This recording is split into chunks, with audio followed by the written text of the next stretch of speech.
Good morning, friends. I am Sachin Ketkar from the MS University of Baroda, and I have with me Ms. Pankti Desai from Udna College, and we are going to talk about Tagore's Gitanjali. As you know, Tagore's Gitanjali is a very famous work, and you might have studied Tagore in various places in your school as well as in your college curriculum. So let's have a discussion on Tagore's Gitanjali. Basically, we are going to do three things in this discussion. We are going to look at Tagore's life in very brief and the background to his life. We are going to look at background to Gitanjali in particular, and then we are going to offer a kind of stylistic and thematic analysis of some of his well-known poems. So, and we are planning in such a way that the students will understand the relationship between text and its context. The whole idea of this discussion is to consider Tagore as a representative poet of his period, that is 19th century, the colonial period. So let's look at some of the slides that we have brought up. Shall we, Pankti? Yes. Rabindranath Tagore, also known as Rabindranath Thakur, born on 7th May 1861 and died on 7th August 1941. Gurudev Tagore was a Bengali poet, novelist, musician, painter and playwright. So what we can see, Pankti, is how versatile he was, and he belonged to a period called Bengal Renaissance. And the one chief characteristic of Renaissance period is that it gave rise to many stalwarts who were versatile in many areas, and that's why they were called Renaissance men. So Tagore is typically Renaissance man. Yeah, that is why Tagore has tremendous influence on Bengali literature, culture and Indian literature. And he is the only person, only non-European to win Nobel Prize for Literature in 1913. Right. And he was also knighted by the British Crown. He was given the title Sir in 1915. And out of his love for his country and against the Jallianwala Bagh massacre, which he protested, he returned the title to Britishers, which shows his love for nation and his nationalism. Let's have a look at the next slide. Yes. He is the only writer who has written anthems of two countries, India, the Jana Gana Man, and Bangladesh, Amar Sonar Bangla. He is the founder of Shanti Niketan, the Vishwa Bharati University, and he was also a proponent of Indian independence. As we know, Shanti Niketan is a very important university in India, and it is based on the philosophy of Rabindranath Tagore, the educationist. So he is not just a writer, painter, musician, playwright and a novelist, but he is a very great educationist, and Vishwa Bharati University embodies his ideals. And Dr. Ketkar, isn't it that between 1878 and 1932, Tagore travelled to more than 30 countries, befriending eminent literary figures like Yeats, EZRA, Robert Frost, Thomas Mann and H.G. Wells. He also met with Albert Einstein and Mussolini. Right, he has travelled widely, and we can see that he knew many of great people of his period personally, like Einstein and Mussolini, and very great writers like Yeats, Pound, Robert Frost and Thomas Mann. So he is a very well recognized figure outside India even before 1932. And look what he has written. He is a composer of 3,000 poems, 2,000 songs and 40 volumes of essays, 50 plays, 8 novellas and 4 novels. You can see how prolific a writer he was. Yes.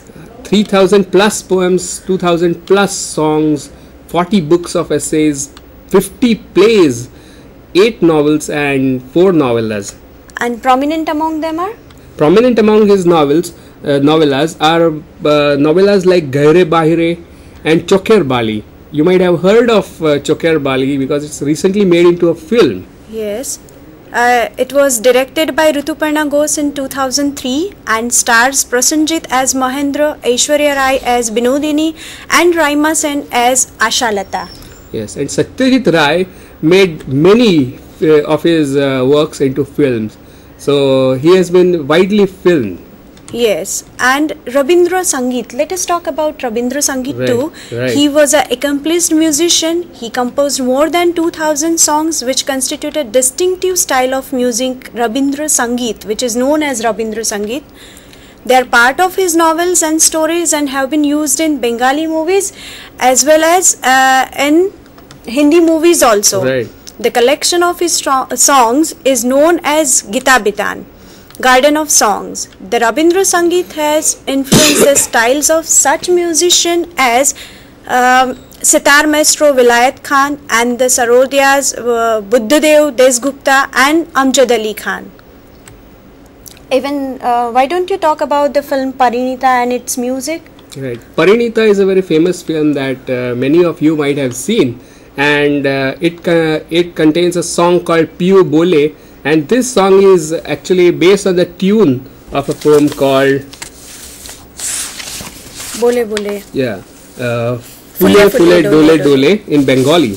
Yes. And S.D. Burman's very famous composition Tere Mere Milan Ki Ye Rehna, picture is on Amitabh Bachchan, if you remember. Yes. And Jaya Bhaduri in the film Abhiman is based on Tagore's very famous song called Jodi Tare Nai Chini Go Sheki. Tagore was also a painter, you know that, na? Right. At the age of 60, Tagore took up drawing and painting. He was a prolific painter and had several exhibitions around the world. He was said to suffer from color blindness as he painted with certain peculiarities in color schemes and aesthetics. What is interesting about Tagore, that as a painter he is also widely recognized, and at the age of 60 he starts painting, and his genius as a painter emerges very late in his life. So you can see the versatility of this man. And we are discussing all these things because Gitanjali, the songs which we are going to discuss, have a distinctive influence of Rabindra Sangeet, and they are usually sung to the tunes of Rabindra Sangeet. And Tagore as a painter also is what we can see in his poems, which are full of very vivid imagery, colorful imagery, and we will look at them when we are looking at the poems in particular. Yes. Tagore was influenced by Vedantic spiritualism, the Bhakti poetry, poetry of bowls and Western literature. Let us talk something, why don't you discuss something about the influences Tagore had? Yeah, Tagore is typically a 19th century intellectual where he is trying to reconcile the native traditions of philosophy and thought with the Western ones. So you can see in Tagore a kind of union of Western philosophy and Eastern thought, and this union is very fruitful. One of very important influences on his work is the native philosophical tradition of Vedanta, and Upanishads were a great influence on him. Upanishadic philosophy in particular, which teaches the doctrine of Advaita in particular, seems to be have left its deep imprint on Tagore's mind.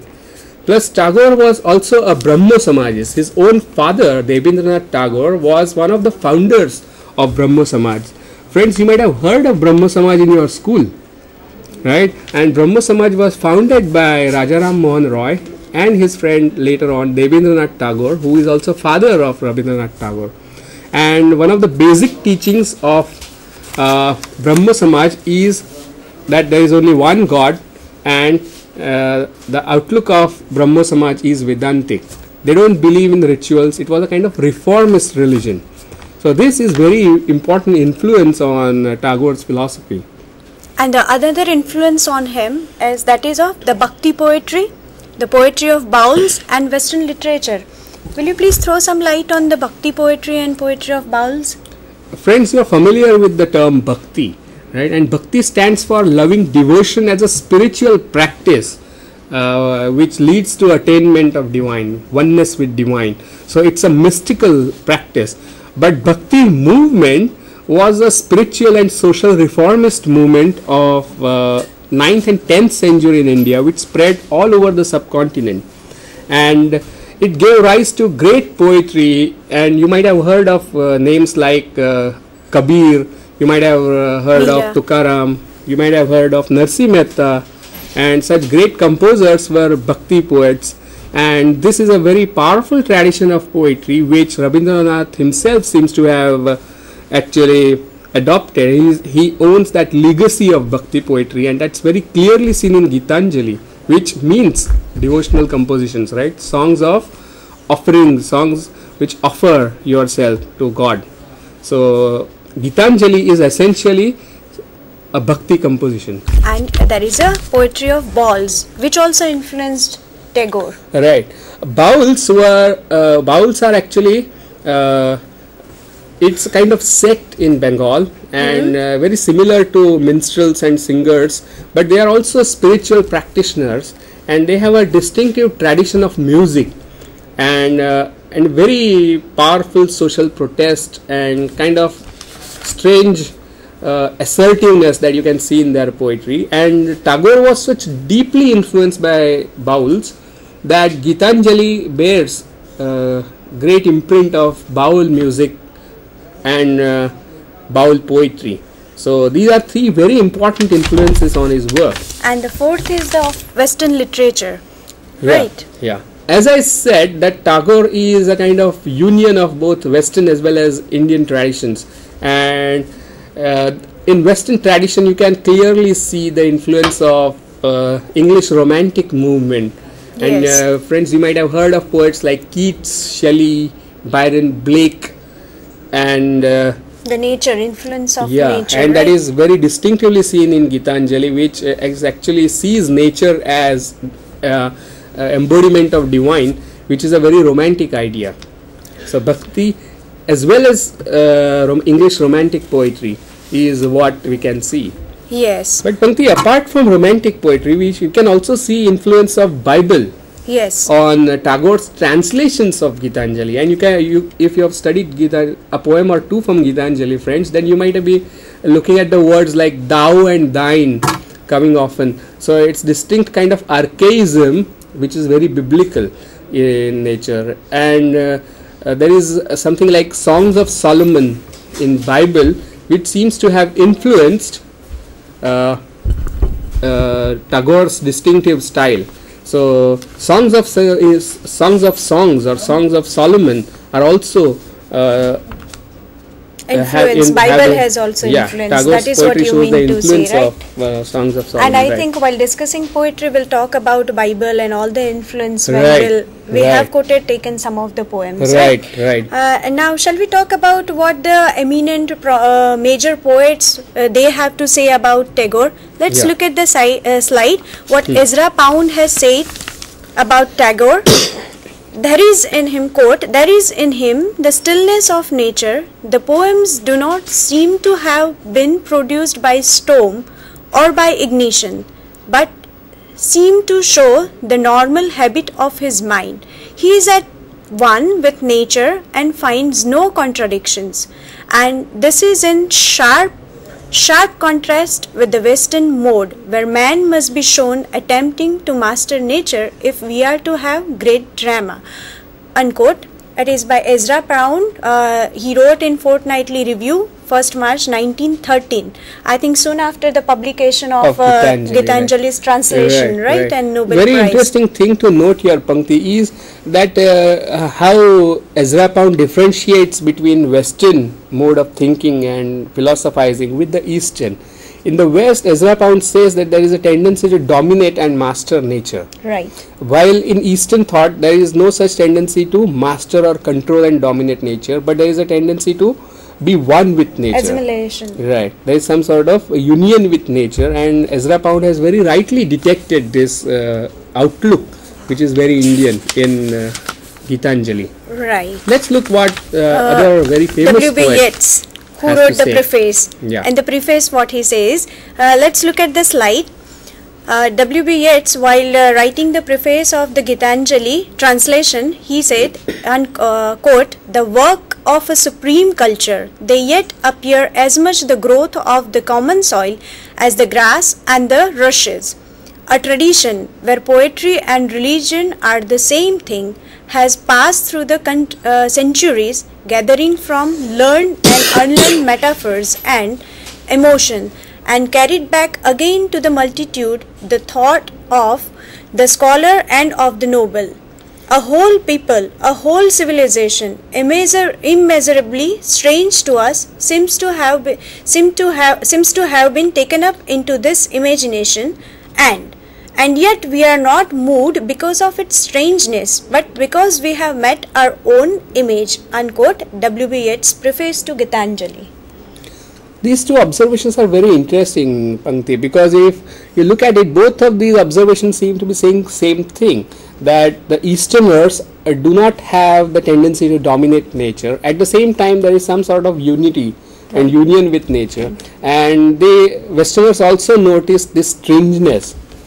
Now, in today's time, when we talk of post-colonial theory, this kind of representation or looking at India in a particular way might be seen as a problematic one, given the fact that this was in fact a kind of stereotype which Orientalist discourse constructed about India.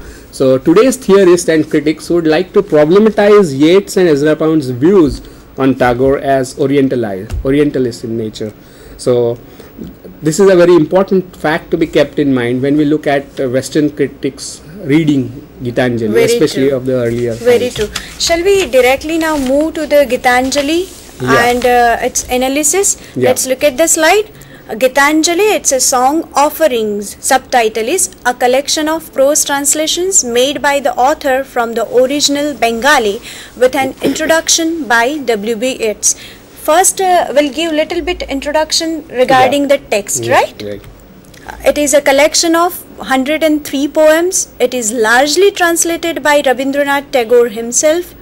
It is that the translations were undertaken prior to a visit to England in 1912, where the poems were extremely well received, isn't it? Yeah. Very interesting thing is that Tagore was a very famous name before he became famous in 1912, and Bengalis living in England were actually swearing by him, and they were actually adoring him. But people like Yeats had no idea why he is being praised. So for the first time actually they get to see who this man is when he brings his own translations along in 1912 visit. So let's look further at this. Let's look at the slide. Gitanjali is a slender volume. It was published in 1913 with a preface by W.B. Yeats, a major poet, 20th century major poet, and in the same year, based on a corpus of translations, Rabindranath became the first non-European to win the Nobel Prize. Correct? Yeah, that's very interesting. He is the first non-European to win Nobel Prize, and people like Yeats and not Ezra Pound, but Yeats had already won Nobel Prize. So he is a very important name in the history of world literature also, because he is the first non-European to win the Nobel Prize. Correct. Let's look at the other slide. Gitanjali in Bengali is also the title of an earlier Bengali volume published in 1910 of 157 mostly devotional songs. The word Gitanjali is composed from the word Git, means song, and word Anjali means offering, and thus means and collect an offering of songs. The word for offering Anjali has a strong devotional connotation, so the title may also be interpreted as prayer offering of song. The English collection is not a translation of poem from Bengali volume of the same name. Correct, na? Yeah. So it's not a translation of the entire book, but what Tagore has done, as we'll look in the next slide, what Tagore has really done, that he has selected only half of the song from the Bengali collection called Gitanjali. He has taken 52 out of 103 songs, and other songs are taken from his other collection like Giti Mallo in 1914, Nobedyo in 1901, Kia, and some other works. So it's a kind of selection from many other collections. So though its name is Gitanjali, it's not a direct translation of the text by the same name. So that is what I think we should bear in mind when we look at Gitanjali as a translation of Bengali poems. Correct. The translations were often radical, leaving out or altering large chunks of the poem, and in one instance even fusing two separate poems, Song 95, which unifies Song 89 and 90 of Naivedya. I think many a times he has done such things. Yes. So his own translations, Pankti, are not faithful renderings of his originals. Being the poet himself, his translation, he has taken a lot of liberties to alter, change, modify, fuse two poems into one. Now this is a very strange thing to do, because we might get an impression that he is actually giving a faithful rendering Directly. of his Bengali works, but he is not. So what he is doing is he is transcreating, or he is giving a creative rewriting of his own works rather than producing a faithful literal translation. Correct. Of So many his poets works. have done Yes. such things. Yes. Right. Let us look at the other slide. I think now we'll directly deal with the analysis of poems. Yeah. What I will do, I will first read out the poem and you will provide the analysis of the particular poem. Fine. Correct? Yeah. So But before we look into poem, we can also just summarize what we have done. So students who are paying attention, Correct. what we have done is we have given a background to Tagore's life. We have seen him as a poet who is representative of colonial period, where Indian and native traditions, creative and intellectual, come together in one man. In his own genius, creative genius, there is a fusion of two kinds of intellectual traditions, and he is a typical 19th century poet who has had great influence on all poetry of India. Then we have also seen background to his works and his life. We have seen how he was a painter and a musician of high order. He was an educationist. So we have to bear this in mind, that he was a painter and a musician, because Gitanjali is both music and it's also painting. correct. Let us look at the Some of slide his and poems, some of yeah. his poems. First we'll take poem number 72, which deals with the theme of God as lover and God living within.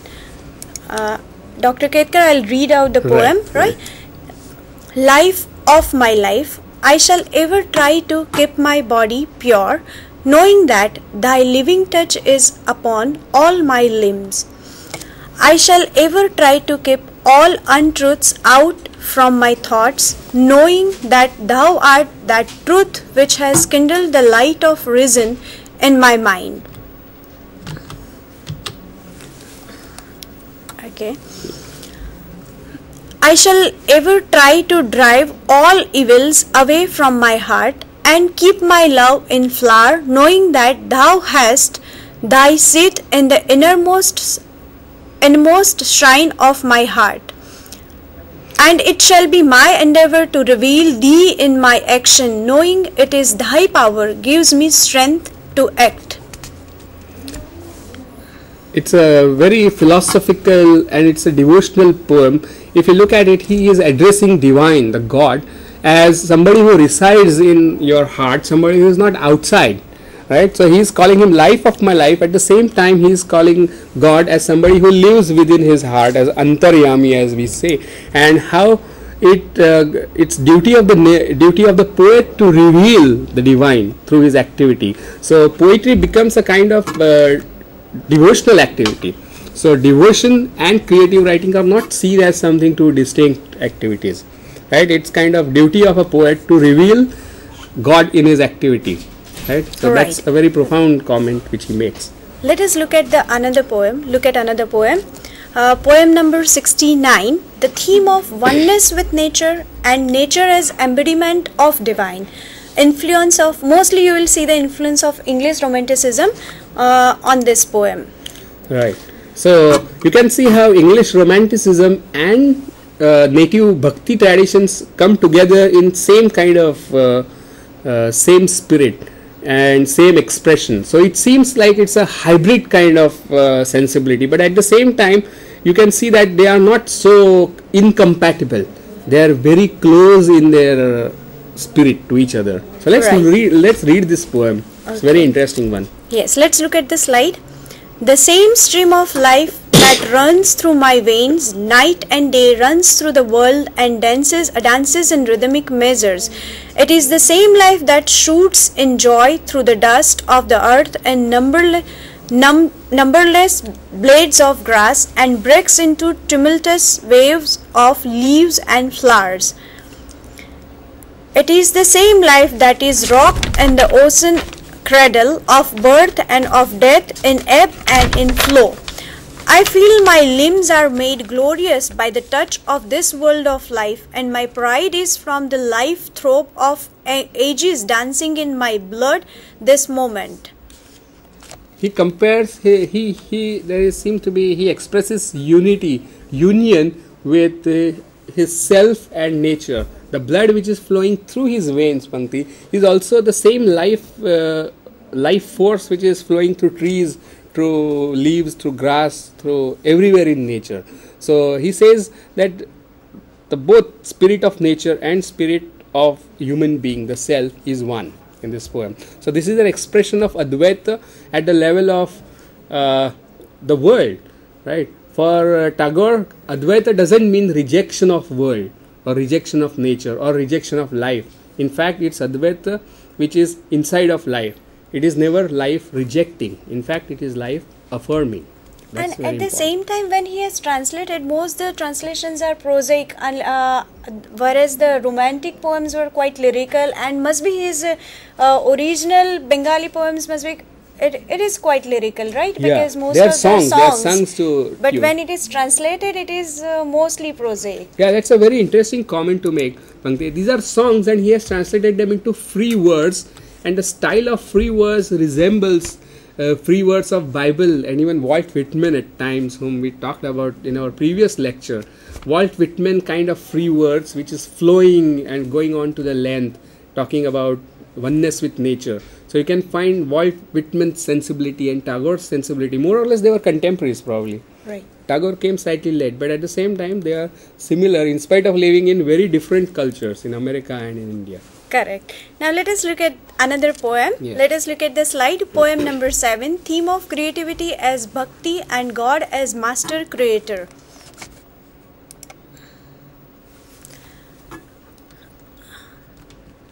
My song has put off her adornments. She has no pride of dress and decoration. Ornaments would mar our union. They would come between thee and me. Their jingling would drown thy whispers. My poet's vanity dies in shame before thy sight. O master poet, I have sat down at thy feet. Only let me make my life simple and straight, like a flute of reed for thee to fill with music. It's a very beautiful song which expresses a kind of metaphor between, a kind of analogy between song and a lover going to meet his beloved, and it's also a comparison of soul going to meet the divine.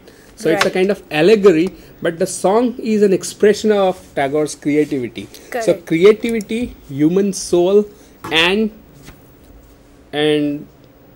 lover meeting her beloved, all three come together in expression of a single poem. So it's a very allegorical and metaphorical expression. And if you look at the poem closely, then he says that his poems, his poetry, his songs has no pride in dress or decorations, and he has actually kept all his ornaments aside.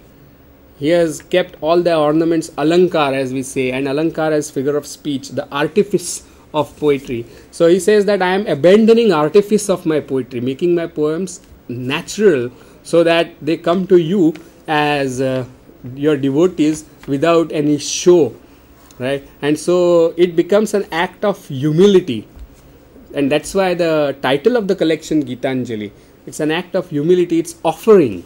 The songs are offered to the divine, and songs are again compared to lover going to meet the divine. So it's very interesting to look at this comparison, and it reminds us of songs of songs or songs of Solomon on one hand. It also reminds us of Jayadev's Geet Govind, which is again a kind of devotional and erotic love for the divine. So eroticism, love and creativity seems to come together in this poem. So it's a very interesting poem. Right. Shall we look at the next poem? Yeah. Right. Let us look at the slide. Poem number 8. Theme of freedom from material bondage. The child who is decked with prince's robes, and who has jewelled chains round his neck, loses all pleasure in his play. His dress hampers him at every step. In fear that it may be frayed or stained with dust, he keeps himself from the world and is afraid even to move. Mother, it is no gain, thy bondage of finery, if it keeps one shut off from the healthful dust of the earth, if it rob one of the right of entrance to the great fair of common human life. Interesting thing about this poem, it combines Tagore's view of bhakti and devotion, which is different from, say for example, spiritual or other practices which ask us to leave life behind, right? To live as tyag, right? To live, to give up in renunciation. For Tagore, bhakti is not renunciation, right? But at the same time, he sees that these material things, these clothes that people have to wear, this finery which he is addressing as a child to mother, and the image here is no longer that of a lover and beloved, but child and mother. And you can see that it's the image of child and mother becomes another figure of speech for relationship between divine and the devotee.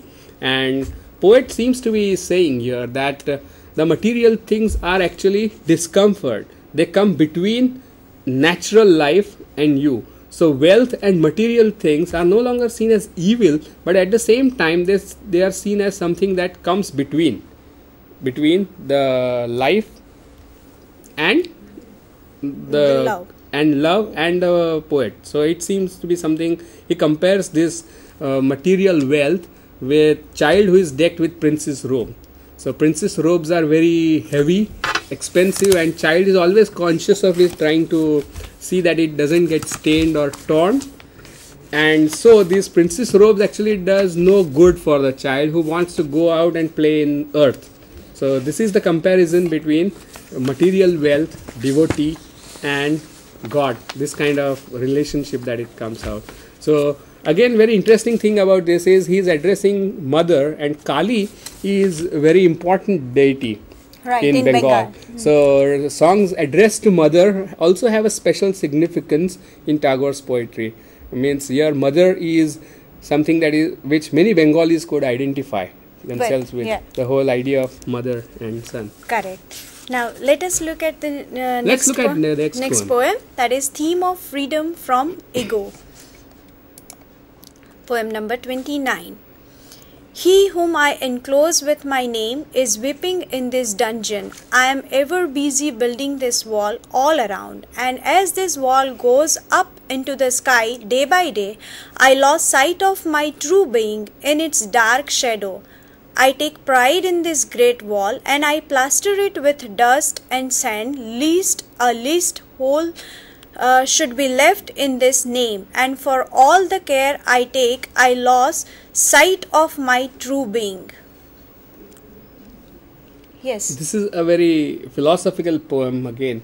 It expresses the idea that ego, the human identity, and human being are two different things. The being of a true being and identity actually seem to be at loggerheads here, in the sense that it locks off true being into a narrow walls. And who is responsible for creating walls around us is our ego. Yes. So we wall ourselves in the ego, and what happens that our true being remains in the shadow of that ego. So there is a great suffocation and suffering, misery which takes place because of the ego.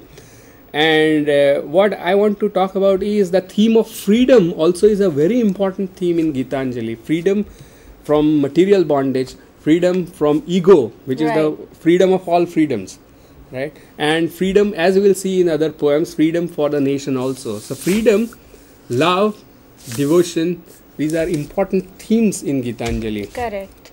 So let's look at the imagery here. Yes. That he imagines that because of ego he is in dungeon, he is in the darkness, the dark shadow, and he has it, and he takes great pride in the dungeon, Right. Right, but he doesn't know what cost he is paying But for that. same time he has made that, at the same time he is weeping too. So he's Right. not happy after creating that wall and everything. Right. Though he is taking pride. Right, and he says that I plaster it with dust and sand, lest the least hole should be left in his name. Right, so even a small hole he doesn't want to see, but at the same time he is actually trapped. So Correct. ego is a very terrible thing. It locks the true being. At the same time, it keeps divine away from you. Correct. So freedom from ego is probably freedom from the freedom of freedom of all times. Shall we look at the theme of love for nation and freedom from slavery of all kinds? Yes. Poem number 35. I think this is a very famous poem, and whenever I read, I feel that I have read it. Yeah, it's a very famous poem, and Right. it's sung in many schools. It's on the walls of many schools. True, Pankti, true, and that is it's right. often prescribed in many textbooks. So this is very famous poem and very interesting one. It is also about theme of freedom and love, but freedom and love for your country. So Okay. this is a prayer to God, and it expresses Tagore's vision of how nation should be instead of what Let it me is. once read the Yeah, let's look entire at poem. Yes, let's look at the slide. Where the mind is without fear and the head is held high, where knowledge is free, where the world has not been broken up into fragments by narrow domestic walls, where words come out from the depth of truth, where tireless striving stretches its arm towards perfection, where the clear stream of reason has not lost its way into the dreary desert sand of dead habits, where the mind is led forward by thee into ever widening thought and action, into that heaven of freedom, my father, let my country awake. Yeah, this is a very important poem. So let's keep it on the slide so that our students Yes, can yes, read it, yes, and yes. we'll discuss it in bit detail because this is a prescribed poem in many textbooks. Very so true. let's look at the slide, slide. and we'll discuss this poem here. Yes. And if you look at this poem again, it's strangely father-son kind of relationship coming here, right? So he is addressing God in many forms, as lover, as mother, now as father. Father. And because he is talking of his motherland, he is addressing God as father. Father, correct. Right? And if you look at the poem, it expresses the theme of how he imagines his nation to be. Right? It expresses his utopia here, and it is in contrast to what his nation really is when he is living. So let's look at the first line of the poem in the slide, Where he the says, mind is without fear and the head is held high.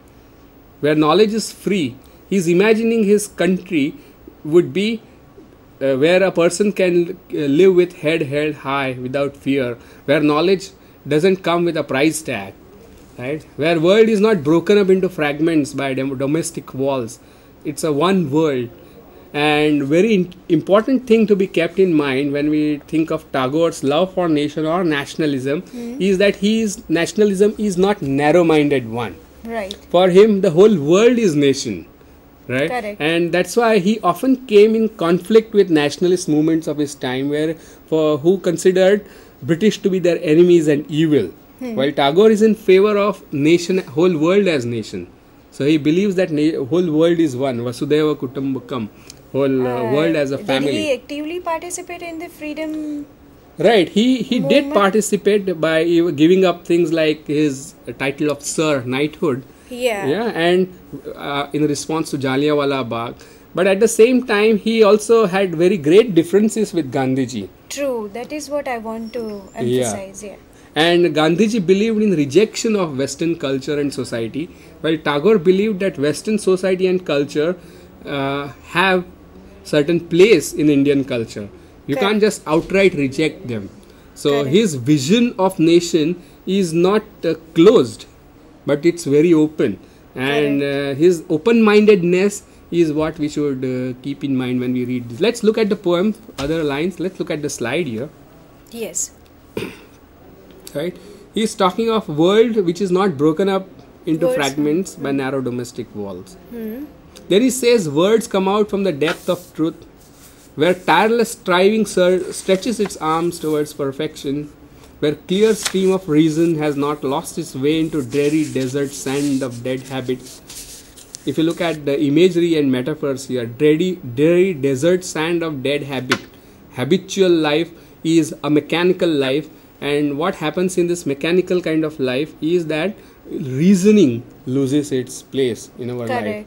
So this mechanical thinking is what he is seeing as a danger, and he prays to God, telling him that please save our country from mechanical thinking. Right. Shall we go to move to? Let's look at a few other lines. I'm discussing this poem in detail because so it's widely taught in schools and colleges. The last couple of lines, where mind is led forward by thee into ever widening thought and action, into that heaven of freedom, my father, let my country awake. So again theme of freedom coming up in different form. Correct. It's not freedom from ego here, but it's freedom from slavery and bondage all kind of again egoistical thinking, which seems to have caught this nation in its grip. Right. It's a very important poem, and that's why I discuss in detail. Now let's look at one more poem before we close. And this poem we are discussing because this brings up another very important theme in Gitanjali, and that the theme of death. Now let's look how Tagore looks at death. Death, thy servant is at my door. He has crossed the unknown sea and brought thy call to my home. The night is dark and my heart is fearful. Yet I will take up the lamp, open my gates, and bow to him my welcome. It is thy messenger who stands at my door. I will worship him, placing at his feet the treasure of my heart. He will go back with his errand done, leaving a dark shadow on my mourning, and in my desolate home only my forlorn self will remain as my last offering to thee. It's a very profound poem where he is comparing death to messenger of God. At the same time, he is calling him his servant. He is a herald sent by God, and he has come to take the speaker of the poem. Yes. And he says that he has crossed unknown seas. Death has come to him at his door, and the speaker says that my heart is fearful, yet I will take up my lamp of knowledge and wisdom, open my gates and bow down to him. He will look at death not as an enemy to be resisted, but somebody as a guest to be welcomed. He treats death as a messenger of God, and he worships death. Now this is very profound attitude to death which poet is expressing here, and he says that the messenger will come and do his job and go away, leaving a dark shadow on my mourning and my desolate home. Only my forlorn self will remain as my last offering to thee. So Gitanjali is a cycle of songs where poet seems to be offering various things. Anjali has Anjali is the palm offering, and with every song he is offering one thing or the other. He is offering his ego, right? He is offering his mechanical thinking. He is offering his love for country. He is offering so many things, and final offering is his forlorn self, himself.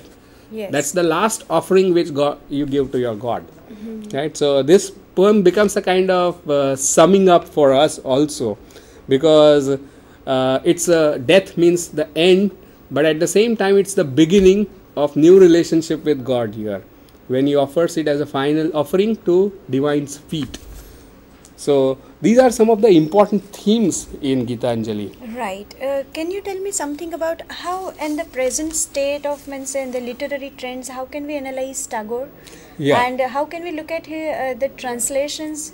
Yeah, that's a very interesting question.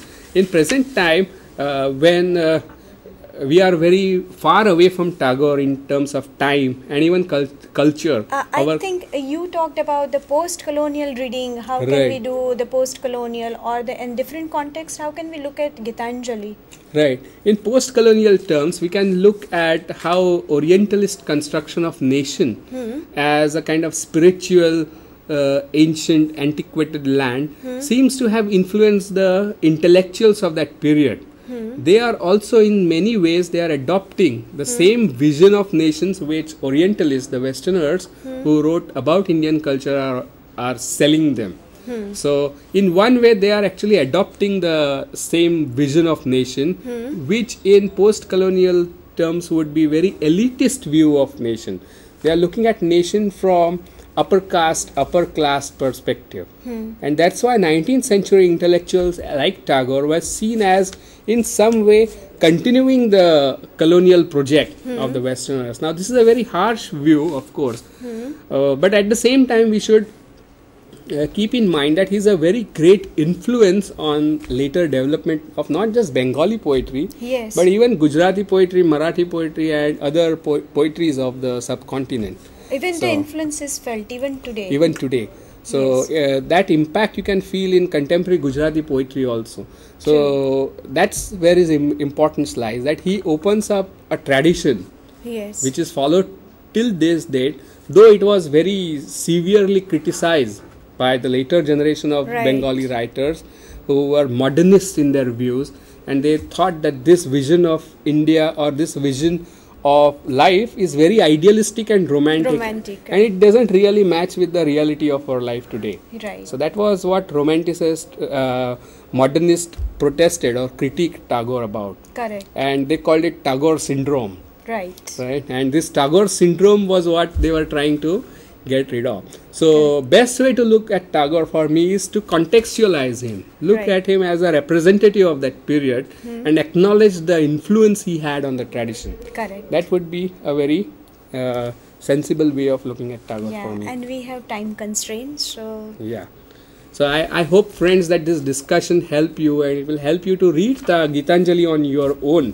At least it will create some kind of interest among you for reading the text, and it will also help you in your studies, we hope. So we would like to thank Baizag for giving both of us opportunity to present our views, and we would like to thank the audience for listening to us. So thank you.